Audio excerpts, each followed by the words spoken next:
27 বছর বয়সে মুক্তিযুদ্ধ করেছি, এখন 82 বছর বয়সে আরেকটা করব বাংলাদেশের জন্য। বাংলাদেশের জনগণের শাসন গণতন্ত্র চিরস্থায়ী করে যাব আমরা। প্রথম ভুল আমি দেখেছি, সেখানে তো আবু সাঈদের ছবিই নাই। আবু সাঈদ এই বিপ্লবের প্রতিচ্ছবি, প্রতীক। তার ছবি না থাকলে এটা কোনো ডকুমেন্টারি হলো না। যারা যারা ফেসিবাদী আচরণ করেছে তাদের বিরুদ্ধে ঐক্যবদ্ধ, সেরকম একটি ঐক্যবদ্ধ দিনে আজকের ফেসিবাদী আচরণ করেছে বর্তমান সরকার এবং বিএনপি। চরম ধৃষ্টতার সাথে আজকের যে দিবসটি পালন করেছে, সেই দিবসে এক পেশে আচরণ করে আগামী বাংলাদেশে জনগণের যে অধিকার, সেই অধিকারকে সম্পূর্ণ ইতিহাস বিক্রি করে তারপরে ভিন্ন জায়গায় নিয়ে যেতে চাচ্ছে, এবং সেটা আজকের প্রমাণিত হয়েছে। যেই আবু সাঈদের রক্তের কারণে, যেই আবু সাঈদ শাহাদাত বরণ করার কারণে বাংলাদেশ নতুন বাংলাদেশ দেখতে পেয়েছে, শেখ হাসিনার পতন হয়েছে, সেই আবু সাঈদের মতো একজন বীর শ্রেষ্ঠ রাষ্ট্রের নায়ককে যারা তাদের ডকুমেন্টারিতে পর্যন্ত উপস্থাপন করতে পারে না, আমি মনে করি তাদের কোনো ধরনের রাষ্ট্র পরিচালনার যোগ্যতা বলতে কিছু নেই। আজ ছাত্রলীগ নিয়ে কথা বলার কথা, আওয়ামী লীগ নিয়ে কথা বলার কথা, শেখ হাসিনা নিয়ে কথা বলার কথা, বাধ্য হয়ে আমাদেরকে তারেক রহমান আপনাকে নিয়ে কথা বলতে হচ্ছে। আপনি ছাত্র দলকে সামলান, আবার বলছে ছাত্র দলকে সামলান, না হলে ছাত্রলীগ যেমন আওয়ামী লীগের পতন নিশ্চিত করেছে, এই ছাত্রদল তারেক রহমান তার চেয়ে কম সময় আপনার পতন নিশ্চিত করে আপনাকে বাংলাদেশ থেকে আবার বিতাড়িত করতে বাধ্য করবে। আল্লামা দেলোয়ার হোসেন সাঈদী সহ কয়েকজন জামায়াত নেতা যাদেরকে মিথ্যা মামলায় ফাঁসি দিয়ে শহীদ করেছে স্বৈরাচার আওয়ামী লীগ, সেই জামায়াত নেতাদের ছবি দিয়ে এবার জুতাপেটা করার মতো ঘৃণিত কাজ করল ছাত্রদল। ফলে জনমনে এখন একটাই প্রশ্ন, তবে কি ছাত্রলীগের চেয়েও ভয়ঙ্কর রূপে ফিরছে ছাত্রদল? শেখ হাসিনার ভারতে পালিয়ে যাওয়া ছিল পরিকল্পিত একটি মিশন, যেখানে তাকে সহযোগিতা করেছেন বিভিন্ন পর্যায়ের বেসামরিক ও সামরিক ব্যক্তিরা। শেখ হাসিনার ওই দিনের ব্যক্তিগত কথোপকথন এবং তার ফ্লাইট অপারেশনের গতিবিধি সেটাই নিশ্চিত করেছে। নয়নের নেতৃত্বে এই সন্ত্রাসীদেরকে নিয়ে আসা হয়েছে, এবং এই হামলার পর আমরা দেখতে পাচ্ছি উল্লাস করতে, যেটা আমরা ছাত্র লীগের সন্ত্রাসীদেরকে দেখতে পাচ্ছি, তারা হামলা করত, হামলার পর তারা উল্লাস করত। আসসালামু আলাইকুম দর্শক, আজকে 5 আগস্ট, ঠিক এই দিনে শেখ হাসিনা বাংলাদেশ থেকে গণঅভ্যুত্থানের জোয়ারে পালিয়েছিল, মনে আছে হয়তো আপনাদের, এবং কাদের বিনিময়ে এই দেশটা নতুন করে স্বাধীন হয়েছিল সেটাও হয়তো আপনাদের মনে আছে। কিন্তু আজকের এই দিনে এমন একটা ঘটনা ঘটে গেছে যেটা সহ্য করতে পারছে না বর্তমান যুগের যুবকেরা। কেন সহ্য করতে পারছে না? দেখেন, এই 5 আগস্ট ঘটেছিল কার কারণে? আবু সাঈদকে যখন গুলি করে হত্যা করা হয়, তারপর থেকে আন্দোলন আরও তীব্র হয় এবং এক পর্যায়ে এক দফার দাবি জানায় আবু সাঈদের কারণে। কিন্তু আজকে যে ডকুমেন্টারি দেখানো হয়েছে, সেই ডকুমেন্টারিতে সেই আবু সাঈদের ছবি নেই, আবু সাঈদের কোনো ভিডিও নেই, অর্থাৎ আবু সাঈদকে বাদ করে দেওয়া হয়েছে। পরবর্তীতে অবশ্য বলা হয়েছে এটা ভুলে হয়ে গিয়েছে। মানে এটা কি মানায়? এই কথাটা কি মানালো যে ভুলে হয়ে গিয়েছে? হ্যাঁ, মানে যার কারণে আপনি পৃথিবীতে আসলেন তাকেই যদি আপনি বলেন যে আমি চিনি না, তাইলে কেমন হলো? বোঝেন না এই ঘটনা? আবু সাঈদ, তাকে গুলি করার পরে কিন্তু আন্দোলনটা অন্য লেভেলে চলে যায়। প্রথম পর্যায়ে কিন্তু এই লেভেলে ছিল না, কিন্তু যখন সেই আবু সাঈদের নামটাই ডকুমেন্টারি থেকে বা আবু সাঈদের ছবিটাই বাতিল করে দেওয়া হয় বা বাতিল হয়ে যায়, তো ডালমে তো কুচকাল আহে। এটা তার এমনি এমনি বাতিল হয়নি, বাতিল করা হয়েছে। আর এটা নিয়ে এখন চলছে তীব্র প্রতিক্রিয়া। দর্শক, আপনারা সবাই জানেন এই জুলাই পদযাত্রাকে কেন্দ্র করে আজ কয়েকদিন যাবৎ গোটা দেশ উত্তপ্ত হয়ে আছে। গতকাল যে ঘটনাগুলো ঘটে গেল দিনে এবং রাতে, জামাত শিবিরের নেতাকর্মীরা সবে বলা বলি করছে ছাত্রলীগের চেহারায় আবারও ছাত্রদল ফেরত এসেছে। শুধু লীগ আর দল দুইটা পার্থক্য, তাছাড়া সব ঠিক আছে। অর্থাৎ গতকাল শিবির কর্মীদের পিটিয়ে উল্লাস করেছে ছাত্র দলের নেতাকর্মীরা, এমনটাই দেখা গেছে। এবং কি হেলমেট পরে নয়ন বাহিনীকে দেখা গেছে, যে হেলমেট পরেই একসময় মাঠে নেমেছে ছাত্রলীগের নেতাকর্মীরা। জামাত শিবিরের নেতাকর্মীরা বলা শুরু করে দিয়েছে অলরেডি যে সেই একই চেহারায় আবারও ফেরত আসতেছে হাসিনা লীগের মতো ছাত্র দলের নেতাকর্মীরা। এবং জামাত ইসলামের অনেক নেতাকর্মীরাও কিন্তু বর্তমান সরকার জনাব তারেক রহমানকে কড়া ভাষায় হুঁশিয়ারি দিয়েছে যে যদি আপনারাও ফেসিবাদী হন বা ফেসিবাদীর উপর ফেরত আসতে চান, তাহলে কিন্তু আপনাদের আবার লন্ডন ফিরিয়ে দেওয়া হবে, এমন ঘোষণাও দিয়েছে জামাত ইসলামের অনেক নেতাকর্মীরা। দর্শক, খুবই গুরুত্বপূর্ণ হতে চলেছে আজকের ভিডিও। কি রয়েছে আজকের এই ডকুমেন্টারির ভিতরে? কেন আবু সাইদের ছবি দেওয়া হলো না? কি ষড়যন্ত্র রয়েছে? তাহলে কি বিএনপি নিজেদের ক্রেডিট নিতে চাচ্ছে যে এই জুলাই অভ্যুত্থান শুধুমাত্র বিএনপিরাই করেছে, আর কেউ করেনি? এরকম কি করার চেষ্টা করছে, নাকি অন্য কিছু লুকিয়ে আছে এর ভিতরে? তাছাড়াও আর একটা বিষয়, শেখ হাসিনা অতি শীঘ্রই দেশে আসছে এবং আজকে নাকি ভাষণও দিবে। এই নানান বিষয় ভাই। তো যাই হোক, একটা জিনিস ভালো লেগেছে, আমাদের বর্তমানে যিনি রাষ্ট্রপতি শাহাবুদ্দিন চপ্পু, সে তো আউট হয়ে গেছে। এখনকার বর্তমান রাষ্ট্রপতি আমাদের স্পিকার মেজর জেনারেল হাফিজ সাহেব। তো উনি আসলে ভালো মনের একটা মানুষ, ওনার বক্তব্যটা ভালো লেগেছে আজকে। উনিও এই আবু সাইদের ছবি না থাকায় প্রতিক্রিয়া জানিয়েছে। আপনারা ভিডিও শুরুতে দেখেছেন, তো ভালো লাগছে ভাই। মানে ওনাকে ভালো লাগে ভাই, সবারই ভালো লাগে, সে যে দলে করুক না কেন।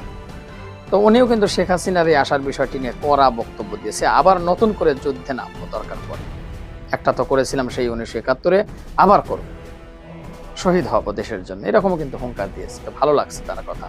যাই হোক দর্শক, চলুন কথা না বাড়াই, আমরা বিস্তারিত আলোচনায় চলে যাব। তার আগে বলবো, আমাদের এই চ্যানেলে যদি আপনার নতুন হন, প্রতিনিয়ত এই ধরনের গরম গরম খবরগুলো পেতে চ্যানেলটি সাবস্ক্রাইব করবেন। যারা করেছেন ধন্যবাদ। চলুন একটা লাইক দিয়ে আমরা বিস্তারিত আলোচনায় চলে যাই। আপনারা জানেন যে আজকের ঐতিহাসিক ৩৬শে জুলাই, যেই দিনটিতে বাংলাদেশের সমগ্র মানুষ থাকার কথা ছিল, ফেসিবাদী যারা ফেসিবাদী আচরণ করেছে তাদের বিরুদ্ধে ঐক্যবদ্ধ, সেরকম একটি ঐক্যবদ্ধ দিনে আজকের ফেসিবাদী আচরণ করেছে বর্তমান সরকার এবং বিএনপি। চরম ধৃষ্টতার সাথে আজকের যে দিবসটি পালন করেছে, সেই দিবসে এক পেশে আচরণ করে আগামী বাংলাদেশে জনগণের যে অধিকার, সেই অধিকারকে সম্পূর্ণ ইতিহাস বিক্রি করে তারপরে ভিন্ন জায়গায় নিয়ে যেতে চাচ্ছে, এবং সেটা আজকের প্রমাণিত হয়েছে। যেই আবু সাইদের রক্তের কারণে, যেই আবু সাইদ শাহাদাত বরণ করার কারণে বাংলাদেশ নতুন বাংলাদেশ দেখতে পেয়েছে, শেখ হাসিনার পতন হয়েছে, সেই আবু সাইদের মতো একজন বীর শ্রেষ্ঠ রাষ্ট্রের নায়ককে যারা তাদের ডকুমেন্টারিতে পর্যন্ত উপস্থাপন করতে পারে না, আমি মনে করি তাদের কোনো ধরনের রাষ্ট্র পরিচালনার যোগ্যতা বলতে কিছু নেই। আপনি যদি বলেন যে মিস্টেক হয়েছে, মিস্টেক কি করে হয়? যেই আবু সাইদের কারণে আজকের নতুন বাংলাদেশ পেয়েছেন, সেই আবু সাইদের ছবি থাকবে না, আর আপনি বলবেন ডকুমেন্টারিতে মিস্টেক হতেই পারে। আমি মনে করি এটা মিস্টেক নয়, এটা পরিকল্পিতভাবে আবু সাইদের ছবি এখানে না দিয়ে এক পেশে এক দলীয় তন্ত্র কায়েম করার জন্য ডকুমেন্টারি তৈরি করা হয়েছে। আমি পূর্বেও বলেছিলাম, মাননীয় প্রধানমন্ত্রীর আশেপাশে গাধা গর্দভ দিয়ে ভরপুর করা, যে কারণে ওরা এক পেশে আচরণ করে করে আজকের এই সরকারকে বিতর্কিত করছে, এবং সে কারণে আজকের এই সরকার আজকের এই আবু সাইদের মতো ব্যক্তির ছবি আজকের এই ৩৬শে জুলাই ৫ই আগস্টের আমাদের রাষ্ট্রীয় ডকুমেন্টারিতে থাকবে না, এবং সেজন্য মাননীয় মহামান্য রাষ্ট্রপতিকে পর্যন্ত সেখানে বক্তব্য দিয়ে দুঃখ প্রকাশ করতে হয়। এর চাইতে দুঃখজনক কাজ আর কিছু হতে পারে না। প্রিয় দেশবাসী, আজকের দেখলাম সেই জায়গায় বাংলাদেশের জুলাই অভ্যুত্থানের সময়, আন্দোলনের সময় এক দফার ঘোষক পর্যন্ত নিয়ে বিকৃত চিন্তা চলছে, যেখানে বিএনপির পেইজে তৎকালীন সময়, সেই সময় এক দফার ঘোষক হিসাবে তারা পর্যন্ত প্রচার করেছে যে এই এক দফা আন্দোলনের এই মুহূর্তে ঘোষণা দিচ্ছেন সমন্বয়কদের পক্ষ থেকে নাহিদ ইসলামের নাম উচ্চারণ করে তারা পোস্ট করেছে। সেই জায়গায় আজকের এক দফার ঘোষককে পর্যন্ত আপনারা ভিন্ন জায়গায় প্রভাবিত করে ইতিহাস বিকৃতি করে আজকের চরম লজ্জার পরিচয় দিয়েছেন। প্রিয় দেশবাসী, তার চেয়েও দুঃখজনক কথা, ইশরাকের মতো একটা বাজে মানুষ রাষ্ট্রের মন্ত্রী হয়ে, প্রতিমন্ত্রী হয়ে নিজে আজকের সেখানে বৈষম্য বিরোধী আন্দোলনের নেতা সহ সাধারণ ছাত্র, জুলাই যুদ্ধে যারা অংশগ্রহণ করেছে আমাদের প্রিয় ভাই, তাদেরকে যে ভাষায় সেখানে তিনি শায়েস্তা করার চেষ্টা করেছেন, তিনি বলছেন নিজেদেরকে জাহির করার জন্য এখানে এসেছেন, আপনারা শহীদ পরিবারের জন্য কি করেছেন? আমি ইশরাককে প্রশ্ন করে বলতে চাই, আপনি যাদেরকে বলছেন নিজেদেরকে জাহির করার জন্য এসেছেন, ওই মানুষগুলো রক্ত দিয়ে তারপরে জুলাই যুদ্ধ করেছে, বিপ্লব করেছে, আপনি কি করেছেন? আপনি সেখানে মন্ত্রী হয়ে তাদেরকে হুমকি দেন, তারপরে মাননীয় স্বরাষ্ট্রমন্ত্রীকে এসে মাইক কন্ট্রোলে নিতে হয়, আক্তার সাহেবকে গিয়ে মাইক কন্ট্রোলে নিতে হয়। এর চেয়ে দৈন্যদশা আমার চোখে আর কিছুই দেখতে পাই নাই। প্রিয় ভাইয়েরা, আজকের বাংলাদেশের ২৪-এর গণঅভ্যুত্থান পরবর্তী এই জুলাই বিপ্লব কখনো একক কারো কৃতিত্ব নয়। এই জুলাই বিপ্লবে অবদান রয়েছে সাধারণ ছাত্র ছাত্রী, কৃষক, শ্রমিক, জনতা, হিন্দু, মুসলমান, আলেম ওলামা, সমগ্র মানুষের অবদান রয়েছে। এই জুলাই বিপ্লবে অবদান রয়েছে বিএনপি, জামাত, হেফাজত, চরমনাই, সকল রাষ্ট্রের যত রাজনৈতিক দল, সেই সময় যারা শেখ হাসিনার পতন চেয়েছে, প্রত্যেকেরই অবদান রয়েছে। আজকে তাদের অবদানকে অস্বীকার করে তারপরে এক পেশে ডকুমেন্টারি তৈরি করে বিতর্কিত কার্যক্রম করে জুলাইয়ের চেতনা বাস্তবায়ন সম্ভব নয়। 2 বছরের মধ্যে যদি জুলাইয়ের আসল ইতিহাসকে আপনারা বিক্রি করতে পারেন, তাহলে আগামী কয়েক বছরের মধ্যে এই জুলাই নামটাই আপনারা ভুলে যাবেন। আমার একটা কারণে দুঃখ হয়, যারা জুলাই পরবর্তী বাংলাদেশের এই সরকার এসেছে, তারা সবচাইতে বেশি যে দায়িত্বটি পালন করার কথা ছিল সেটা হচ্ছে জুলাইয়ের চেতনা বাস্তবায়ন করা, কিন্তু এই জায়গায় দলীয় রাজনীতি বাস্তবায়ন করতে গিয়ে আজকে তারা বেহুশ হয়ে গিয়েছে। আমি অবাক হয়ে তাকিয়ে রয়েছি আজকের এই জুলাইয়ের এই আন্দোলনে যারা যারা সম্পৃক্ত হয়েছে, যেই মানুষগুলোর অবদানের কারণেই আজকের এই জুলাই বিপ্লব পেয়েছি, সেই মানুষগুলোকে দাওয়াত দেওয়া হয় না, কোণঠাসা করে রাখা হয় এবং তাদের উপরে আক্রমণ করা হয়। গতকালকে থেকে দেখেছি সমগ্র বিশ্ববিদ্যালয়ের ক্যাম্পাসগুলোতে অত্যাচার, জুলুম, নির্যাতন, স্টিমরোলার ছাত্রদের উপরে বিভিন্ন প্রকার অত্যাচার করেছে। আবার সেই নতুন করে হেলমেট বাহিনীর জন্ম হয়েছে। এটার মাধ্যমে জুলাইয়ের আসল চরিত্র ফুটে উঠতে পারে না। আপনারা বরং জুলাইয়ের সাথে গাদ্দারি করছেন। আপনারা যেদিন ফ্যাসিবাদী শেখ হাসিনার বিরুদ্ধে ঐক্যবদ্ধ হওয়ার উচিত ছিল, রাষ্ট্রের যার যার অবদান ছিল তার সমগ্র অবদানগুলো আমাদের স্বীকার করা উচিত ছিল, সেটা আমরা না করে আমরা এখন বলছি ভুলভাল করছি। আজকের রাষ্ট্রীয় একটা অনুষ্ঠান আমরা দেখেছি, যেই অনুষ্ঠানটা করতে সম্পূর্ণ ব্যর্থ হয়েছে বাংলাদেশের বর্তমান সরকার।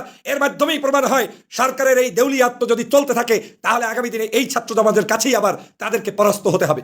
আমি সরকারকে হুঁশিয়ার উচ্চারণ করে দিয়ে বলতে চাই, জুলাই নিয়ে তালবাহানা করবেন না, জুলাই নিয়ে ব্যবসা চলবে না।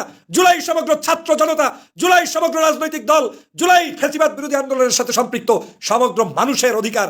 অতএব জুলাইয়ের আসল ইতিহাস প্রকাশ করতে হলে আবু সাঈদের কথা বলতে হবে। আসল ইতিহাস প্রকাশ করতে হলে ওই সময়ের সমন্বয়ক ছাত্র জনতা যারা যারা নেতৃত্ব দিয়েছে তাদের ইতিহাসকে সত্যিকার অর্থে স্বীকার করতে হবে। ইতিহাস স্বীকারে কারো কোনো দোষ নেই, ইতিহাস স্বীকারে কারো কোনো ক্ষতি নেই। ইতিহাস বিকৃতি করলে বরঞ্চ আপনারা ইতিহাস থেকে চিরদিনের জন্য মুছে যাবেন। আজকে জুলাইটাকে বিএনপির পেটের ভিতরে ঢুকাইতে হবে কেন? এই জুলাই কি শুধু বিএনপির অবদান? এই জুলাইতে আপনারা কে কি করেছেন সব জাতি জানে। এমনকি এই জুলাইয়ের সর্বশেষ যখন ঘোষণা হয় তার এক পর্যন্ত অনেকে তো জুলাই স্বীকারই করতে চায় না। তারপরেও আমি বলবো, বাংলাদেশের মানুষ বিভিন্ন প্রকার জুলুম, নির্যাতন, অত্যাচার স্বীকার করেছে এবং সেই অত্যাচারের কারণে আজকের আমরা জুলাইয়ের আজকের এই আন্দোলন সফল হয়েছে।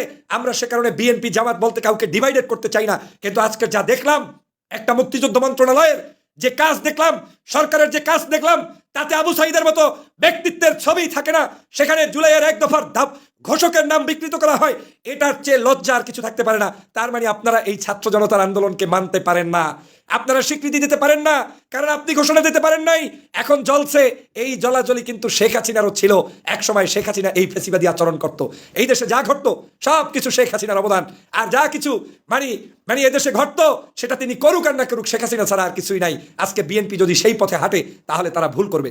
প্রিয় ভাইরা, যেই জুলাইয়ের জন্য আমার দেশের ছাত্র জনতা রক্ত দিয়েছে, যেই জুলাইয়ের জন্য 16টি বছর বক্তব্য দিয়ে আপনাদেরকে উৎসাহ প্রদান করেছি, যেই জুলাইয়ের জন্য মানুষ শহীদ হয়েছে, দেলোয়ার হোসেন সাঈদী, কাদের মোল্লা, মীর কাসেম আলী, আলী হাসান মুজাহিদ, আয়নাঘরে যারা ছিল, আমাদের এই ব্যারিস্টার আরমান, তারপরে আপনার আমান আল আজমি এবং এম ইলিয়াস আলী যিনি গুম হয়ে গিয়েছেন, সালাউদ্দিন কাদের চৌধুরী, এই মানুষদেরকে যদি স্মরণ করতে কারো কষ্ট হয় তাহলে ভুল করবেন। জুলাইয়ের অবদান কুক্ষিগত করে রাখার কোনো সুযোগ নেই। এই জুলাইকে নিয়ে কোনো তালবাহানা মেনে নেওয়া হবে না। আজকের রাষ্ট্রপতি দুঃখ প্রকাশ করে, আজকের স্বরাষ্ট্রমন্ত্রীকে মাইক কন্ট্রোলে নিতে হয়, আজকের এনসিবির আমাদের আক্তার সাহেবকে বক্তব্য দিয়ে মানুষকে প্রশমিত করতে হয়। এর মাধ্যমেই বোঝা যায় বিকৃত ইতিহাস তৈরি করে টিকতে পারবেন না।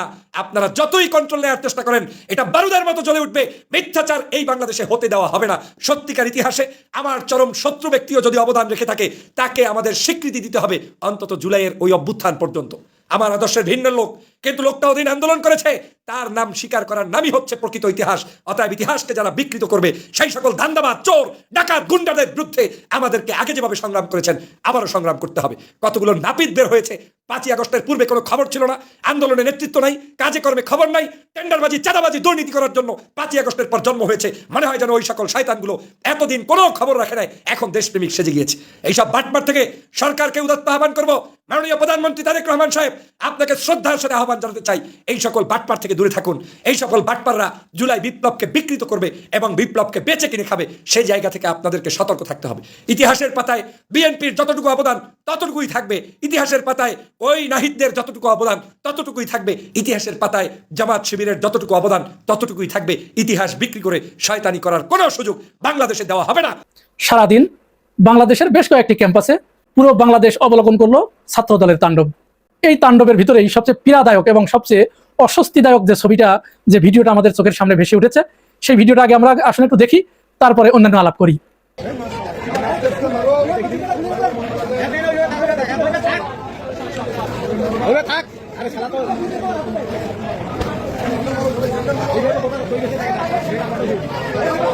এই ভিডিওটা কোথায়?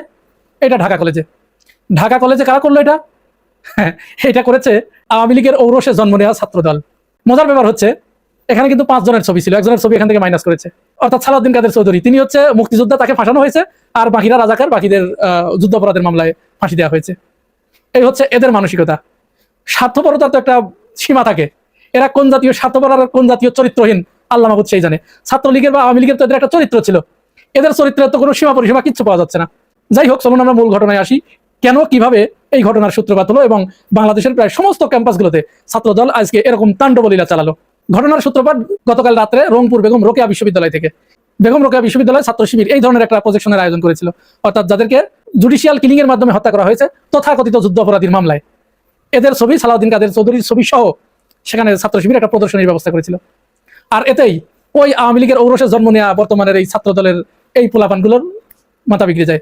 সর্বনাশ, এরকম একটা ঘটনা অন্য জায়গায়, সেই বিষয়টা আমি আসছি, এটা অছিলা মাত্র তারা সেখানে গিয়ে হামলা চালায়, সরাসরি ছাত্র শিবিরের ওই প্রজেকশনে গিয়ে তারা হামলা চালায়। হামলা চালানোর কিছুক্ষণের ভিতরেই ছাত্র শিবির নিজেদেরকে সামলে নিয়ে তাদেরকে পুরো ক্যাম্পাস ছাড়া করে ফেলে, একেবারে দৌড়ানি দিয়ে পুরো ক্যাম্পাস থেকে আউট করে দিয়ে আসে। এই ঘটনা রাতেই যখন সব জায়গায় জানাজানি হয়ে যায়, তখন তারা পরের দিন অর্থাৎ 4 তারিখে সূত্রপাত ঘটালো জগন্নাথ বিশ্ববিদ্যালয় দিয়ে। জগন্নাথ বিশ্ববিদ্যালয় অজুহাতটা খাড়া করলো কি, জগন্নাথ বিশ্ববিদ্যালয়ে ছাত্র সংসদের মেয়াদ প্রায় শেষের দিকে, অর্থাৎ কোনো ছাত্র সংসদেই যারা নির্বাচিত প্রতিনিধি এদেরকে কোনো কাজ করতে দিচ্ছে না অত্যন্ত সুপরিকল্পিতভাবে, এবং ছাত্রদল, যুবদল, সরকারের বিভিন্ন গোয়েন্দা সংস্থার লোকজন একত্রিত হয়ে ওই প্রতিষ্ঠানের প্রশাসনের উপরে চাপ প্রয়োগ করে যে এদেরকে ক্রেডিট দেওয়া যাবে না, কাজ করতে দেওয়া যাবে না। তাহলে যখন মেয়াদ শেষ হয়ে আসছে, এখন ছাত্র সংসদের যারা নির্বাচিত প্রতিনিধি তারাও তো বদ্ধপরিকর যে না, আমরা আমাদের শিক্ষার্থীরা আমাদের ম্যান্ডেট দিয়েছে, আমরা কাজ না করতে পারলে কোনো টেন্ডারবাজ, চাঁদাবাজ এদের হাতে এই কাজ দেওয়া যাবে না। এবং ছাত্রদল ওখানে ওই কাজ নিজে করবে, হল নির্মাণ হবে জগন্নাথে। এখন এই হল নির্মাণ হতে গেলে পরে তো মনে করেন ছাত্রদল এখানে কি করবে সেটা বুঝতেই পারছেন। এরা যে কমিটিতে আসছে, এক একটা চেহারা আমি দেখাচ্ছি, প্রত্যেকের একটা ছাত্রের ছাত্রত্ব নেই। আজ থেকে আরো 7-8 বছর আগে এদের ছাত্রত্ব শেষ হয়ে গেছে। কমিটিতে প্রত্যেকে ঢুকেছে 5 লাখ 10 লাখ করে টাকা দিয়ে, ছাত্র দলের কমিটিতে। কারণ কি? কারণ আছে না? নিশ্চয়ই কারণ আছে। এর কারণ হচ্ছে এই যে তাদের ইনকাম সোর্স হচ্ছে এইটা, তারা এখান থেকে চাঁদাবাজি করবে, টেন্ডারবাজি করবে, ওইটা দিয়ে তারা খরচ করবে, ওই তাদের একমাত্র আর্নিং সোর্স। যোগসু ওদের করতে দিচ্ছে না, ওরাও হলে কাজ করতে দিচ্ছে না যে কমিটির মেয়াদ শেষ হোক তারপরে আমরা গিয়ে কাজ করব। এর ভিতরেই সেনাবাহিনীকে ওই কাজটা দিয়ে দিয়েছে, টেন্ডারটা। আর যায় কোথায়? সেনাবাহিনীকে দিলে তার ওখানে ওদের আর কোনো ইনকাম সোর্সটা বন্ধ হয়ে গেল। ব্যাস, আজকে সারাটা দিন যোগসুর যে জিএস আরিফ, এই ছেলেটাকে এমনভাবে পিটাইছে, অন্যান্যদের পিটাইছে, এমনকি ওইখানে যোগসুতে একজন আইনজীবী তার বোনের জন্য কোনো একটা কাজে গিয়েছিলেন জগন্নাথ বিশ্ববিদ্যালয়ে, সেই আইনজীবীকে পর্যন্ত শিবির সন্দেহে পিটিয়েছে। শুধু তাই নয়, বিএনপির এক কর্মী তার মুখে দাঁড়িয়ে আছে, তাকে জামাত বলে পিটিয়ে মাথা ফাটিয়ে ফেলেছে। এই হচ্ছে ছাত্র দলের বর্তমান চেহারা, এবং প্রত্যেকেই হেলমেট পরে। আর তাদের হাতে যে বড় বড় কলম, সেই কলমগুলো আমি দেখাচ্ছি, গ্লোবাল টিভি ওই কলমগুলো দেখিয়েছে। আচ্ছা, কলমটা আসেন একটু দেখে আসি। ওই কলম নিয়ে তারা, এই কলম দিয়ে তারা সাধারণ শিক্ষার্থীদেরকে এবং ছাত্র শিবির, ছাত্র আন্দোলন, ইনকিলাব মঞ্চ, তারপরে ছাত্র শক্তি, প্রত্যেকের উপর একযোগে হামলা চালিয়েছে। এবং তাদের কথা যে তারা কাউকে এই ক্যাম্পাসে থাকতে দেবে না। ছাত্র দলের যে আহ্বায়ক, দেখুন ওর বয়সটা দেখুন আগে, দেখুন কি বলে। শিবিরের প্রত্যেকটাকে এখানে কুত্তার মতো পিটাইছে, এখানে পিটাইয়া সবগুলো এমার্জেন্সিতে ঢুকাইছি। এখান থেকে আজকে থেকে আমরা ঘোষণা দিলাম, আমরা বাংলাদেশ জাতীয়তাবাদী ছাত্র দল যতদিন বেঁচে আছি, বাংলাদেশের কোনো ক্যাম্পাসে এবং পুরান ঢাকার কোনো ক্যাম্পাসে শিবিরের কোনো অস্তিত্ব ভবিষ্যতে থাকবে না, এখন থেকে থাকবে না। মানে ও এই ক্যাম্পাসে আর কাউকে থাকতে দেবে না। এই ক্যাম্পাস ওর, এই ক্যাম্পাসে যত কিছু ইনকাম হবে, কেউ না থাকলে তোর সবচেয়ে ভালো, একেবারে লুটপাট করে বস্তা ভরে ব্যাগ ভরে টাকাগুলো বাড়িতে নিয়ে যেতে পারবে। তাহলে বিশাল মজা না? অন্যরা থাকলেই তো সমস্যা, এজন্য কাউকে থাকতে দেবে না। আচ্ছা, পিটিএ এবার যখন এই ছেলেদেরকে ন্যাশনাল হসপিটালে যখন ভর্তি করা হয়েছে, ন্যাশনাল হসপিটালের ভিতরে গিয়ে দেখুন কি নৃশংস কায়দায় এই ছাত্রদল, আধুনিক ছাত্রলীগ কিভাবে দেখুন আবার হসপিটালের ভিতরে হামলা চালিয়েছে। দেখুন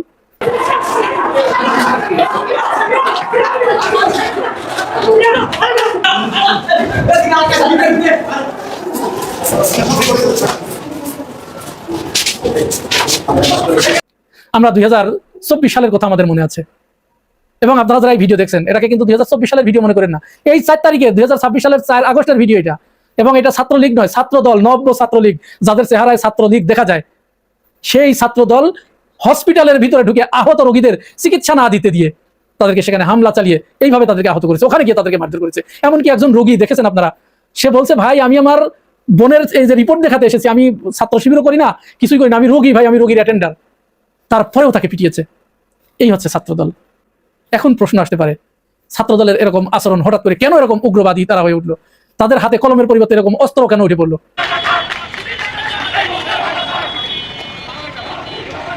আচ্ছা, শুধু এখানে কিন্তু শেষ নয়, এই ছাত্রদলের পাশে এসে দাঁড়ালোকে, এই যে ঢাকা মহানগরের যুব দলের দায়িত্ব পেয়েছে নয়ন নাকি, যে গুপ্ত, যেটা যে এত বড় বড় দাঁড়িয়ে রাখছিল আওয়ামী লীগ আমলে, ওইটা নাকি গুপ্ত না, ওইটা তার কৌশল ছিল। গুপ্ত আর কৌশল অবশ্য এখন একটু ভিন্ন, এদের কাছ থেকে অনেক কিছু শিখতে হবে। যাই হোক, সে দেখুন এই ছবিটা দেখুন কাকে সাথে করে নিয়ে এসেছে। এই যে ছেলেটা দেখলেন, এই ছেলেটাকে জানেন? তোফাজ্জেলের কথা মনে আছে আপনাদের? ওই যে ঢাকা বিশ্ববিদ্যালয়ে তোফাজ্জেল যে প্রতিবন্ধী, সেই ছেলেটাকে ভাত খাইয়ে পিটিয়ে হত্যা করেছিল এই রমজান শেখ রকি, এই অমানুষ ছাত্রদল করে। দেখুন তাকে নিয়ে এই নয়ন আসছে ছাত্র শিবিরকে মোকাবেলা করতে, এবং সে পুলিশকে নির্দেশ দিচ্ছে যে ওদেরকে ধরেন, মারেন, গুলি করেন। শুধু তাই নয়, সে ঢাকা আলিয়াতে গিয়ে ঢাকা আলিয়ার ছাত্রদলের ছেলেপেলের সাথে করে নিয়ে ঢাকা আলিয়ার যিনি অধ্যক্ষ তাকে পিটিয়ে মাথা এখান থেকে একেবারে পুরো 2 ভাগ করে ফেলেছে। এইভাবে 2 ভাগ হয়ে গেছে। এই হচ্ছে ছাত্রদল, এই হচ্ছে যুবদল। এখন কেন তাদের এই অধপতন, হঠাৎ করে কেন তারা এরকম মরিয়া হয়ে গেল, পাগল হয়ে গেল, উন্মাদ হয়ে গেল? এর একটা কারণ অবশ্য আছে। কারণটা হচ্ছে আপনারা জানেন যে তাদের কোনো ক্যাম্পাসেই তাদের কোনো আধিপত্য নাই, তারা কোনো জায়গায় দাঁড়াতেই পারছে না, কারণ তাদের কোনো রাজনীতি নাই, তাদের কোনো ইস্যু নাই। কি নিয়ে তারা ছাত্রদের কাছে গিয়ে দাঁড়াবে? 24 পরবর্তী সময়ে এদেশের ছাত্র সমাজের ভিতরে যে আকাঙ্ক্ষাটা তৈরি হয়েছে, যে রাজনৈতিক ধারণাটা তৈরি হয়েছে, এখানে ভালো না হলে কেউ এখানে টিকতে পারবে না। তো সেই ক্ষেত্রে ছাত্রদল তো জিরো, ওদের কিচ্ছু নাই। ওরা শুধু টাকা দিয়ে দলে ঢুকেছে চাঁদাবাজি করার জন্য, টেন্ডারবাজি করার জন্য, ক্যাম্প স্ট্যান্ড দখল করার জন্য। তাহলে ওদের পক্ষে কেন লোকজন যাবে? ছাত্ররা যাবে। তো যখন তাদেরকে কেউ একসেপ্ট করছে না, তখন তারা জোর করে ক্যাম্পাসগুলো তো তাদের দখলে নিতে হবে, কারণ দল ক্ষমতায়। যদি ক্যাম্পাস দখলে না নিতে পারে তাহলে তো তাদের এই যে টাকা দিয়ে দলে ঢুকেছে, এটা তো তাদের সব মাঠে মারা যাবে। আর সমস্ত ছাত্র সংসদের মেয়াদও শেষ হয়ে আসছে, এখন আর কোনো সংসদ হতে দেবে না, তারা কোনো নির্বাচন হতে দেবে না। জোর জুলুম করে তারা ক্যাম্পাস দখল করবে, হল দখল করবে, করে তারা তাদের যে বাণিজ্যটা, সেই বাণিজ্যটা তারা পরিচালনা করবে। এটাই মূলত তাদের মূল উদ্দেশ্য। এখন অনেকেই এই কথা বলার চেষ্টা করছেন যে তাহলে ছাত্রদল কি প্রধানমন্ত্রী জনাব তারেক রহমানের নির্দেশেই কাজ করছে? এই প্রশ্নের জবাবে রাজনৈতিক বিশ্লেষকরা যেটি মনে করছে, সেটি প্রধানমন্ত্রী তারেক রহমানের এটি অজানা, এই কথাটা রাজনৈতিক বিশ্লেষকরা মনে করছে না। আমরা ধারণা করতে পারি আরো কয়েকদিন ছাত্রদল তাদের এই তাণ্ডবলীলা আরো কয়েকটা শিক্ষা প্রতিষ্ঠানে তারা চালাবে, সব জায়গাতে চালাবে। প্রত্যেকটা জায়গায় এরকম ছাত্রলীগের রুদ্র মূর্তিতে তারা আসবে, হেলমেট পরে আসবে, এসে তারা এই তাণ্ডবলীলা চালাবে।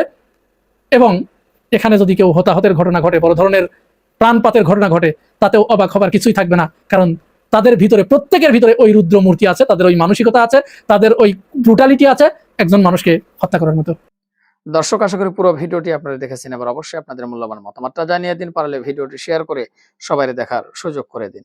আর আমাদের এই চ্যানেলে যদি আপনারা নতুন হন, প্রতিনিয়ত এই ধরনের আপডেট, গরম গরম খবরগুলো পেতে আমাদের এই চ্যানেলটি সাবস্ক্রাইব করে আমাদের সাথে থাকুন। ইতিমধ্যে যারা সাবস্ক্রাইব করেছেন সবাইকে ধন্যবাদ জানিয়ে বিদায় নিচ্ছি।